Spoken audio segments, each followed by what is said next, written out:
Evil Dead 2 es una película de terror estrenada en 1987 dirigida por Sam Raimi. Luego del impacto que generó The Evil Dead en 1981, una secuela parecía inevitable, pero hacerla resultó ser todo menos simple. Con el éxito de The Evil Dead, Raimi y su equipo sintieron que tenían el impulso suficiente para dar el salto a algo más grande. Crime Wave, una comedia negra que iba a ser su entrada formal a Hollywood. Lamentablemente, el estudio intervino excesivamente, y lo que salió no se parecía a lo que Raimi había imaginado. La película fracasó y su carrera quedó en un momento crítico. La única salida lógica era volver a la cabaña. Para financiar esta secuela, la conexión llegó desde el lugar menos esperado: Stephen King. King era un fanático declarado de The Evil Dead, la había elogiado públicamente y su recomendación había sido clave para que la película encontrara audiencia en Estados Unidos. Cuando se enteró de que Raimi estaba teniendo problemas para conseguir financiamiento, usó su influencia para abrirle la puerta a Dino De Laurentiis. De Laurentiis era uno de los productores más poderosos de Hollywood en esa época. Italiano de nacimiento, había construido su carrera produciendo espectáculos enormes: King Kong del 76, Conan el Bárbaro y hasta Flash Gordon. No era exactamente el tipo de productor que se asociaría con una película de terror filmada en una cabaña, pero tenía un ojo muy afinado para el mercado internacional, especialmente el italiano, donde The Evil Dead había sido un éxito enorme.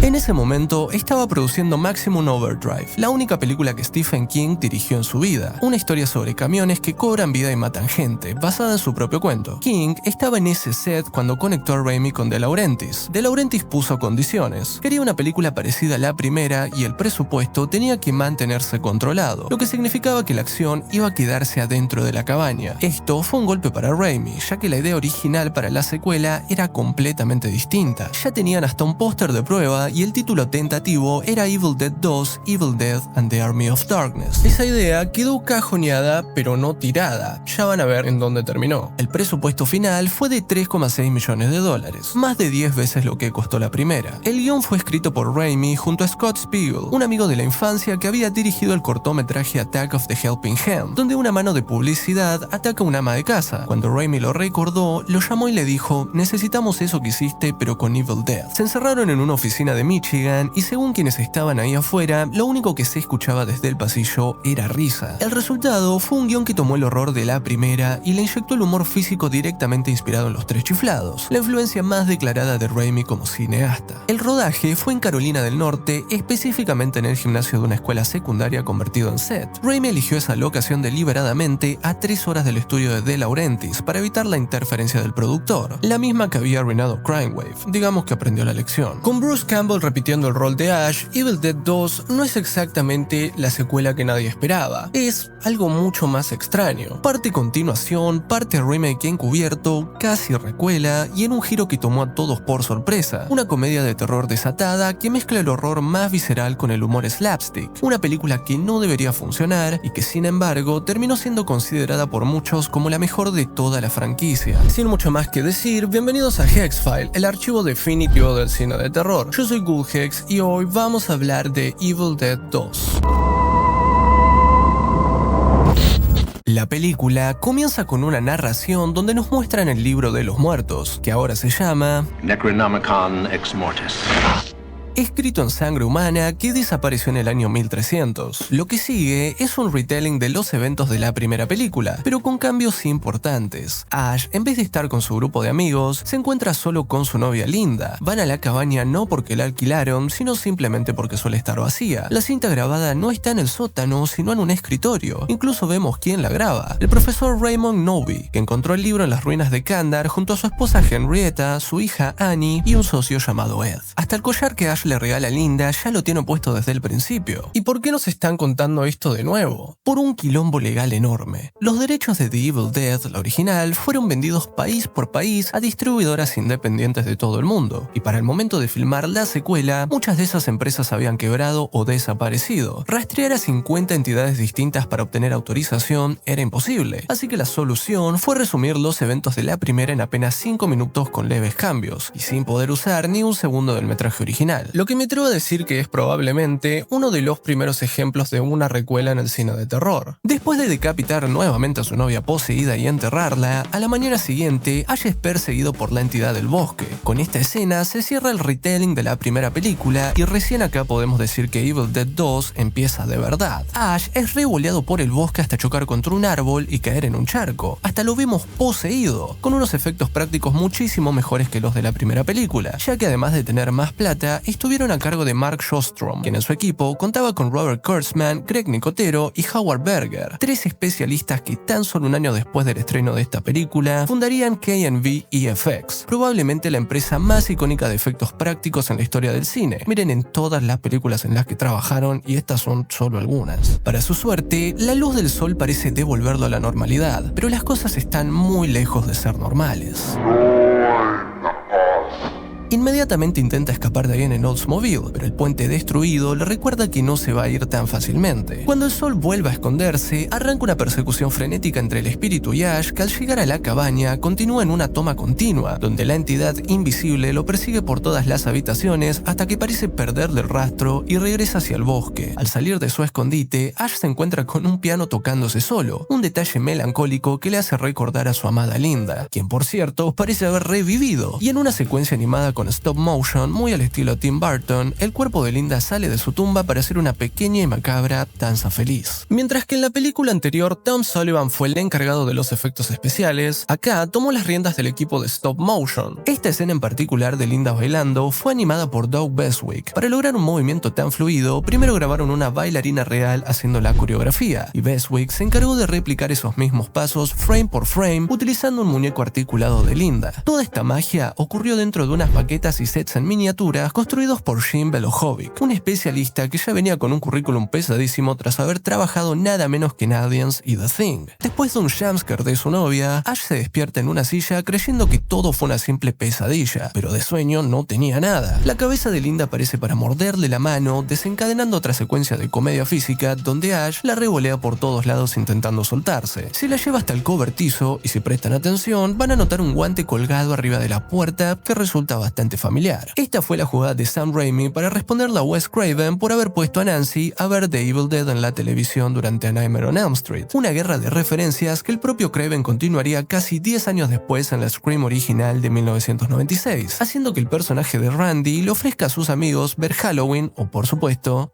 Evil Dead. Cuando va a buscar la motosierra se da cuenta de que no está, porque el cuerpo decapitado de Linda se la robó y se le viene encima corriendo. Ash se defiende haciéndole un parry digno de Gordon Freeman y el cuerpo de Linda termina bifurcado, chorreando un jugo negro bastante asqueroso. Guácala. Finalmente, Ash recupera su querida motosierra y entre llantos, insultos y pura desesperación, acaba con la cabeza de su novia en una escena que, para evitar la censura, termina siendo más sugerida que explícita. De vuelta en la cabaña, Ash cambia la motosierra por una escopeta y vemos cómo empieza a perder la cordura otra vez. En la primera película tuvimos el espejo de agua, pero acá es todavía más cool.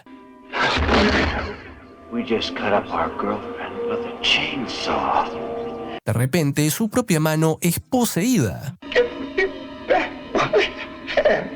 Esto desata una lucha intensa en la cocina, rompiendo platos por todos lados y hasta obligándolo a hacer un front flip. Todas estas acrobacias y caídas fueron hechas por el mismísimo Bruce Campbell, que se entregó por completo a la comedia física y repitió las tomas una y otra vez hasta que Raimi quedó contento. La mano endemoniada intenta arrastrarse hacia un cuchillo de carnicero, pero Ash la detiene clavándola contra el piso. Y la cosa no termina ahí, porque agarra la motosierra para curarse de una vez por todas de este síndrome de túnel carpiano. Mientras Jazz la pasaba como el orto, Annie Novy, la hija del arqueólogo que grabó la cinta, regresa de una expedición donde encontró las páginas perdidas del libro de los muertos. Junto a su socio y medio novio Ed, se dirigen a la cabaña para poder traducir estos textos. Al toparse con el puente destruido, se cruzan con un campesino llamado Jake y su novia Bobby Joe, quienes les advierten que llegar va a ser muy difícil. Sin embargo, por la módica suma de $100, se ofrecen a guiarlos por un atajo a través del bosque. De vuelta en la cabaña, y con una mano menos, Ash se venda el muñón con un trapo y cinta. Su propia mano amputada se le escapa y encima lo boludea.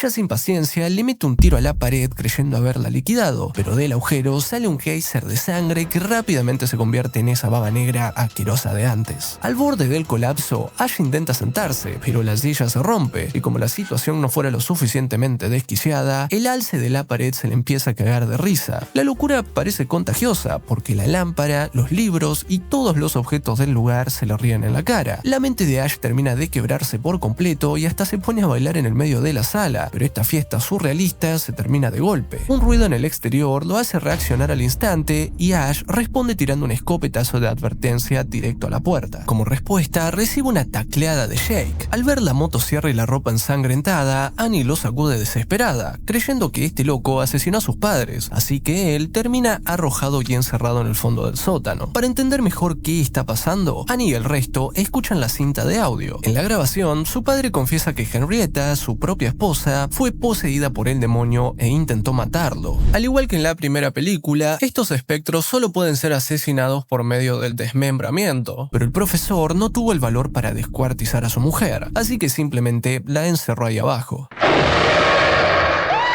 Henrietta fue interpretada nada menos que por el hermano menor de Sam Raimi, Ted Raimi, en el que fue su primer trabajo profesional, y a quien también ya vimos en mi video de The Grudge. El pobre de Ted tuvo que usar un traje de látex de cuerpo completo pesadísimo y una cantidad de prótesis faciales que tardaban horas en aplicarse, lo cual volvía la experiencia bastante incómoda y calurosa, sobre todo calurosa. Por suerte para Ash, el resto del grupo se da cuenta del error y logran sacarlo del sótano justo a tiempo, antes de que el monstruo se lo devore. Durante el forcejeo para volver a encerrar a Henrietta, un ojo del bicho sale volando directo a la boca de Bobby Shaw. Logran encadenar la escotilla del sótano y Ash intenta explicarles el infierno absoluto que viene viviendo. Incluso logra salvar a Annie cuando el espectro, haciéndose pasar por su madre, intenta manipularla para que la deje salir. Como Ash ya vivió exactamente este mismo engaño con Linda, se nota que ahora la tiene muchísimo más clara.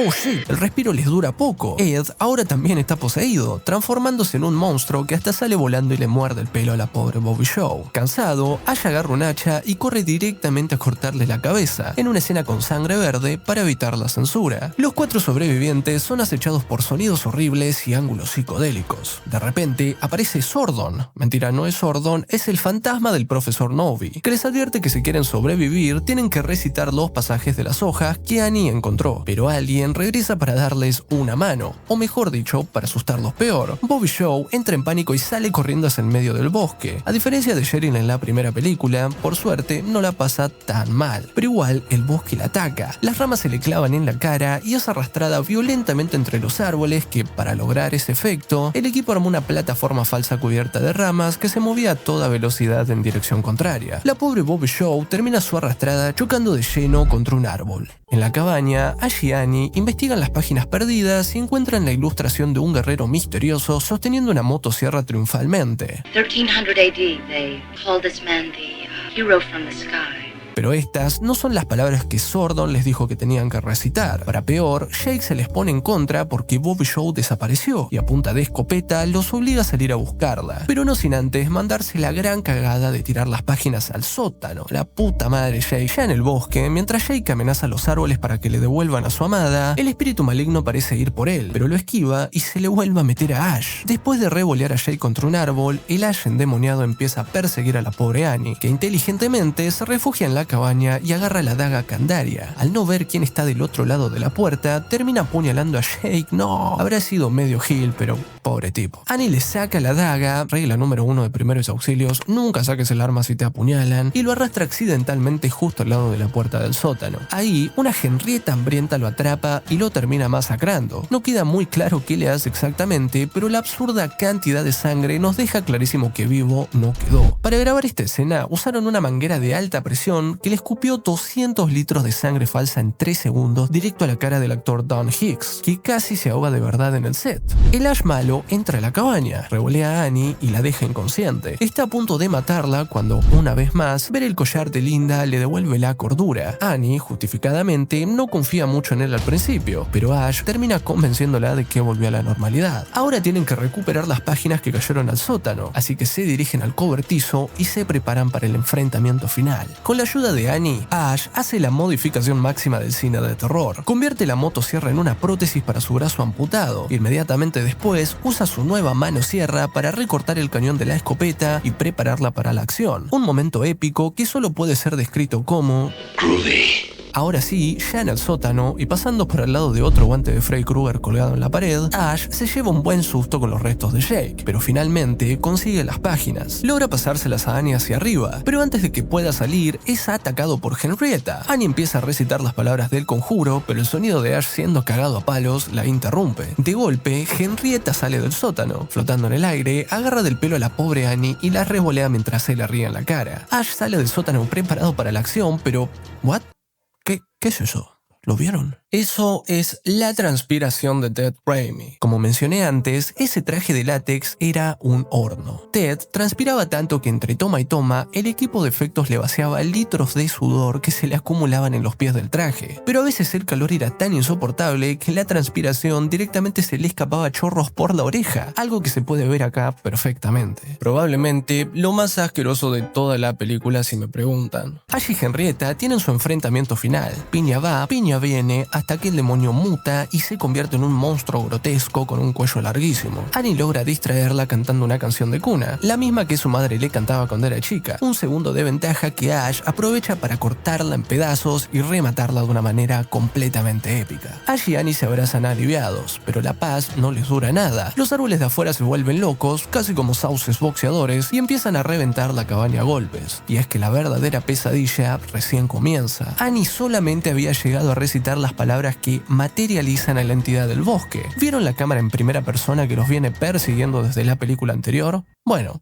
acá está, tan aterradora que del miedo al propio Ash le salen canas. Annie empieza a recitar rápidamente los pasajes restantes para que el mal desaparezca de una vez por todas, pero es interrumpida por una daga candaria clavada directo en su espalda, cortesía de esa mano de mierda. Con su último aliento, hace el esfuerzo final, logra terminar de leer el conjuro y abre el portal exitosamente. Este portal es un agujero negro que arrastra y se chupa hasta el Oldsmobile. Ash, que estaba siendo apretado por la criatura del bosque, logra soltarse después de unos buenos motosierrazos, y el monstruo termina siendo succionado por el vórtice. Después de unos segundos de silencio, cuando parece que por fin se salvó, el portal todavía sigue abierto, e inevitablemente Ash también es succionado. Entre explosiones, gritos y luces de colores, no tiene ni la más pálida idea de lo que le espera del otro lado. A esa cabeza demoníaca gigante que aparece en el bosque, el equipo de producción la pagó como Rotten Applehead, cabeza de manzana podrida. El prop era tan enorme, pesado e incómodo de transportar que cuando terminaron el rodaje, directamente lo dejaron abandonado en Carolina del Norte y desapareció. Su paradero fue un misterio durante años, hasta que finalmente lo encontraron de casualidad hace unos años en una tienda de antigüedades. Ash, junto a su querido Oldsmobile, termina cayendo desde el cielo en un lugar bastante árido. Y eso, señoras y señores, es porque acaba de aterrizar en la Edad Media, específicamente en el año 1300, y los caballeros, al verlo llegar de esa manera, creen que es otro de los demonios que venimos viendo a lo largo de la película.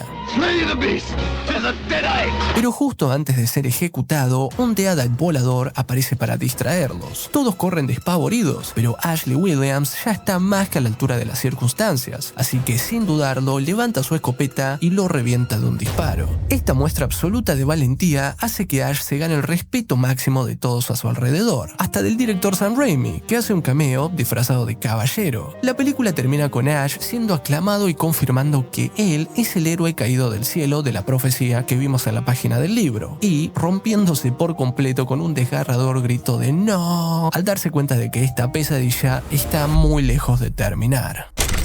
Evil Dead 2 es una película que no debería existir. Nació de un fracaso, financiada por un productor que no tenía nada que ver con el género, filmada en el gimnasio de una escuela secundaria, con un actor haciendo piruetas solo frente a una cámara durante semanas, y sin embargo, cada una de esas limitaciones terminó siendo una ventaja disfrazada. El quilombo de los derechos los obligó a refilmar el prólogo, y eso convirtió a Ash en el centro absoluto de todo. El presupuesto controlado los mantuvo adentro de la cabaña, donde la historia realmente sucede, y la libertad creativa que le dio la distancia de De Laurentiis le permitió a Raimi hacer exactamente la película que quería hacer, una comedia de terror completamente desquiciada que no le pedía permiso a nadie. El resultado es una película que con el tiempo se ganó su lugar como la mejor entrega de la franquicia, con un 88% en Rotten Tomatoes, en el puesto 49 de las 500 mejores películas de todos los tiempos según Empire, y como una de las 6 películas de terror favoritas del director Edgar Wright. No está mal para una producción filmada a 3 horas del estudio para que el productor no se metiera, pero la historia de Ash Williams todavía no terminó.